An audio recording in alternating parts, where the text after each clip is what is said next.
Crimean seaside town of Yalta was the setting for the latest and greatest conference of the Big Three.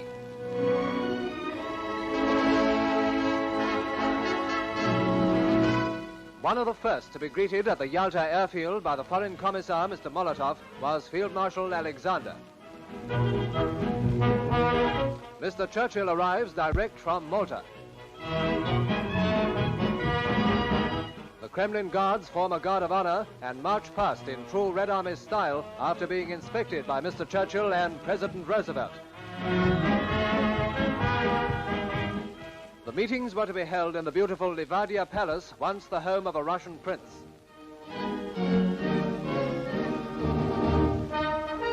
The former State Banqueting Hall is now the conference room. The American Secretary of State, Stettinius, and the American Ambassador, Averell Harriman, arrive with their British equivalents, Mr. Eden and Sir Archibald Clark Carr.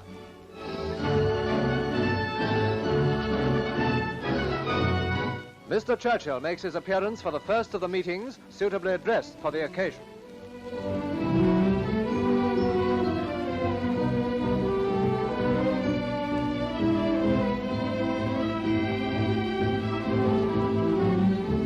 Finally, into the palace courtyard sweeps the long black car bearing one of the greatest military leaders of all time, Marshal of the Soviet Union, Joseph Stalin.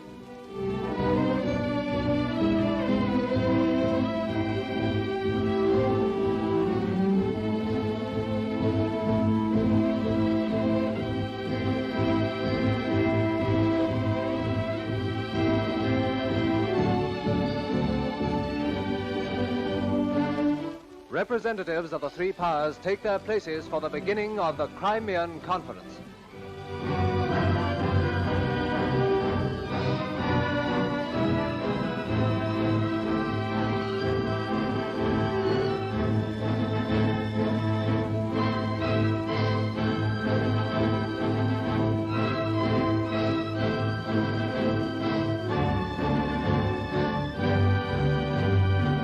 Mr. Maisky, Deputy Foreign Commissar and one-time Ambassador to Britain, has a few words to say to his chief.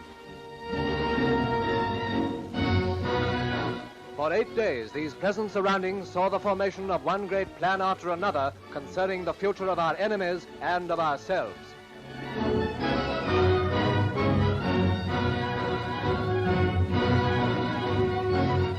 In between the long hours of discussion, the three leaders had many lighter moments. On this occasion, the subject appears to be the Prime Minister's hat.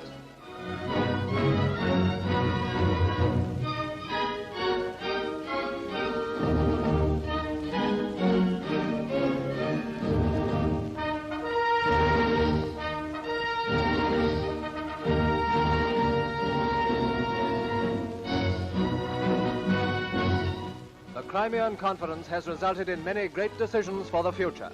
But we may be sure that the first and greatest aim of the Allied leaders is a speedy and decisive end to this war and a guarantee that German military power will never rise again.